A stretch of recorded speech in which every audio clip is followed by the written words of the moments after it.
Epilogue. Just about every American with an overseas bank account, an American passport, or stateside connections fled the country after the coup. Ironically, many ended up in Virginia, Maryland, and New York, states their ancestors had left more than a century before, and for much the same reason, to escape persecution for the color, in this case, the light brown, of their skin. The young radicals Doe put in charge of the nation's ministries saw the downfall of the old regime and the departure of its constituents as an opportunity for root and branch reform. Planning Director Togbana Tipate, founder of the grassroots cooperative Susuku, launched a long overdue land reform program. Education Minister Henry Boyma Fonbule Jr., whose grandfather was the ambassador Tubman had sacked for wearing a Mao pin, ordered an Afrocentric revamping of the nation's school books. Amos Sawyer, the University of Liberia academic who had founded the Barracks Union Night School that had radicalized Doe and his fellow coup-makers, helped draw up a new constitution, which was eventually ratified in a national plebiscite. There were symbolic changes, too. The Pioneer Room at the Hotel Africa, where Tolbert had hosted the OAU meeting a year before, was renamed the Native Room, while Independence Day celebrations were moved to April 12, the day of the coup, though this latter change never really caught on. But the post-coup alliance of radical intellectuals and barely literate soldiers soon unraveled. Within a couple of years most of the former had quit their posts, frustrated by the incompetence of the PRC inner circle and its growing repressiveness and venality. They were powerless, too, especially after the Reagan administration began lavishing military and foreign aid on Doe, whom it saw as a Cold War ally. Doe reciprocated by ending Tolbert's non-aligned foreign policy and giving the CIA the run of the country, which included use of its main airfield to transship arms to the Reagan administration's favorite African freedom fighter, Jonas Savimbi of Angola. There was no small irony in this. For more than a century, America-Liberians had looked upon their ancestral land as a paternal protector, a role America accepted with great reluctance.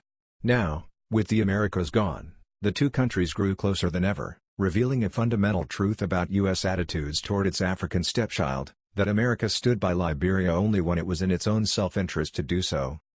Meanwhile, Doe abandoned the sentiments that had pitted him against the old regime. Photos from the period show the sinewy army sergeant who favored fatigues even at diplomatic receptions becoming a jowly head of state with a taste for three-piece suits. He was Dr. Doe now, having received an honorary degree from a South Korean university. South Korea's government wanted a development contract. He abandoned his modest Monrovia apartment for the executive mansion while his wife, having confiscated Victoria Tolbert's Mercedes-Benz, insisted on a police escort to the supermarket. The garish national celebrations of his birthday recalled the Tubman era, except that Doe had to pay for the parties himself. Indeed, he became obsessed with the old man, endlessly watching films of him in the executive mansion movie theater late at night. Like his idol, Doe had no intention of leaving office, except to be buried. The 1985 elections meant to inaugurate the Second Republic were remarkably similar to those that characterized the first, a thin veneer of legitimacy on top of utter fraudulence. Just to be able to run, Doe had to backdate his birth to meet the new constitutional age requirement of 35.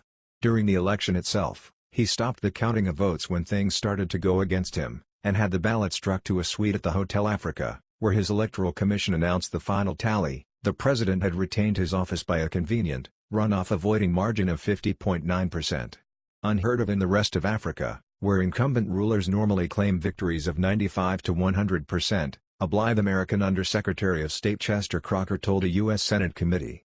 A month later, after a failed putsch by his former co-conspirator and current rival for the Army's allegiance, Thomas Kwewankpa, Doe unleashed the dogs of civil war. Liberia's borders contain 16 ethnic groups, not counting the Americos. For 133 years the natives had quarreled among one another, forming alliances at times and generally scrambling for the leftovers from the settlers' table. Doe's policies had favored his fellow Kron, throwing off this delicate balance. The other tribes began to direct their anger over the corruption, brutality, and favoritism of the regime not just at Doe but at the Kron too. Kwewankpa's coup attempt on November 12, 1985, resulted in both Doe and his tribes growing even more isolated, as well as paranoid. Doe had the well-armed Kron attack Kwewankpa's Jayo tribesmen and their ethnic cousins the Manos. The result was a bloodbath. The Jayo and the Manos became the first to rally to the banner raised on Christmas Eve, 1989, by a most unlikely savior, Charles MacArthur Gon K. Taylor. "We didn't even have to act," Taylor recalled of the weeks that followed his tiny forces' invasion across the Liberian border from Côte d'Ivoire. "People came to us and said, Give me a gun. How can I kill the man who killed my mother? Taylor was Liberia's recent history in the flesh. His father was an Americo judge. At his elite prep school outside Monrovia, he learned the national myths about Liberia as a tropical outpost of American democracy, Western civilization, and evangelical Protestantism. But like many of his generation, Taylor had no patience for the pieties of his homeland, and got himself expelled for organizing protests against the Americo establishment. His rebelliousness likely stemmed, at least in part, from his status as a half-breed. His mother was a Gullah woman, and he knew that despite his father's high standing he would never truly be accepted as a member of the ruling caste. But Taylor was not an idealist or an ideologue. His only loyalty was to himself. During the 1970s, the smart and ambitious Taylor moved up the ranks of the protest movement that opposed the true Whigs. He attended college in Waltham, Massachusetts, and, in 1979, organized a demonstration outside Liberia's mission in New York to protest a visit by Tolbert, who then challenged Taylor to a debate. By all accounts, the young protest leader won every point but one. When he demanded the keys to the mission, embassy officials had the NYPD throw him in jail. Tolbert, however, refused to press charges and invited Taylor, whose father he of course knew, back to Liberia, perhaps impressed by his opportunism. Within the year, Tolbert was dead and Doe was in power. Taylor's powers of persuasion allowed him to not only survive the coup, but to thrive in the new order. He was hired to run the government's purchasing agency, a dream sinecure for any would-be embezzler, and greed got the better of him. Charged with stealing nearly $1 million, in 1983 Taylor fled to America, where, per a request from Monrovia, U.S. authorities had him locked up in a Massachusetts prison to await extradition. But he escaped. After Taylor's rise as a warlord, sensational stories about the exploits started to circulate. Half myth and all Hollywood, these involved a girlfriend baking a key into a cake and a midnight shimmy down a rope made of sheets. Journalists who followed his career say it is more likely that he bribed some guards. Whatever the means, Taylor quickly fled to Mexico, eventually making his way back to West Africa, where he planned a very different kind of homecoming. At the time, the region was still fractured along old imperial lines. A Nigerian-led bloc of Anglophone states that had largely made their peace with Doe competed for influence with a Francophone alliance headed by Côte d'Ivoire's president for a life, Félix Houphouët-Boigny, who despised the murder of his good friend William Tolbert and Tolbert's son, and his own son-in-law, Adolphus. Muammar Gaddafi entered the fray, too, after his bid to lead the Arab world had been rejected. Africa was the new object of his megalomania. He sent aid to rebel groups and regimes across the continent, including Taylor's. He even brought Taylor's tiny militia of disgruntled and exiled Gio and Mono men, recruited in Ivory Coast and Guinea, to Libya for training, hoping that it would topple Doe's pro-American government. Liberians' hatred of the Doe regime sent thousands flocking to the banner of Taylor's National Patriotic Front of Liberia. By the summer of 1990, Taylor's forces were on the outskirts of Monrovia. But Nigeria had no intention of allowing Liberia to become a satellite of Houphouët-Boigny or, worse, Gaddafi. Under the aegis of the Economic Community of West African States, ECOWAS, a peacekeeping force known as ECOMOG, anti-Taylor in all but name, was dispatched to Liberia. At the same time, one of Taylor's own, the mercurial Prince Johnson, broke with him and occupied key parts of Monrovia. Doe refused to surrender, convinced there was bad magic at work beyond the executive mansion's perimeter manned by his elite Israeli-trained Kron commandos. Taylor had secured the support of the country's Zoes, or shamans, guaranteed safe passage to America or Nigeria by ECOMOG. Doe finally gave in, only to fall into the hands of the semi-psychotic Johnson. Video footage of the former dictator's dismemberment in front of the beer-swilling warlord can still be viewed on YouTube. The next 6 years were the bloodiest in Liberian history. Taylor launched assault after assault on Johnson in Monrovia, paying for weapons with the nation's resources. His troops, including brigades of drug-addled child soldiers, fought for themselves rather than for Taylor or for a united Liberia. One late offensive was dubbed Operation Pay Yourself. Taylor's troops split along tribal lines and warred among themselves. Liberia's civilians were caught in the middle. About 1 million people, almost half the country, fled to surrounding states or ECOMOG-controlled Monrovia, which, despite Taylor's periodic assaults, was still safer than the war-torn countryside. These refugees lived in bombed-out office and government buildings. Smoke from their cooking fires wafted out of the Grand Masonic Temple on Snapper Hill. They were the lucky ones. The barbarity unleashed by the Liberian Civil War beggars the imagination, Teenagers forced to kill their parents to prove their allegiance to one side or another, pregnant women bayoneted by rebels betting on the sex of their fetus, once respected elders ordered by soldiers young enough to be their grandchildren to give me 6 feet, meaning dig their own graves. Estimates of the death toll vary widely, but no figure is less than 100,000, out of a pre-war population of 2.5 million. It is rare today to find a Liberian who has not personally witnessed a murder, often of a loved one. The warlords responsible for this carnage encouraged it as part of their attempts to plunder the nation's timber and mineral resources. Some of them had been native wards of leading Americo families, with degrees from American universities and ministry portfolios on their resumes. All were terrified of Taylor. ECOWAS and regional leaders organized numerous peace conferences. President Jerry Rawlings of Ghana invited Liberian warlords to settle their differences on a yacht on Lake Volta. Liberian wits suggested his peace plan was to sink the boat. Eventually, war weariness, international pressure, and, most important, Taylor and ECOMOG's recognition that the impasse would not be resolved by force, led to a working peace agreement. A bolstered ECOMOG contingent arrived, the general disarmament of the country was set in motion, and warlords were permitted to compete in national elections, which had been a point of disagreement in previous proposals. Taylor possessed the resources to win the 1997 election, as well as a trump card. A vote against him was a vote to restart the war. Like Captain Stockton, whose threat forced King Peter to cede the land at Cape Mesurado 156 years before, Taylor had a gun to Liberia's head. "He kill my ma, he kill my pa, I'm gonna vote for him," was the chant that went up from crowds wherever he spoke.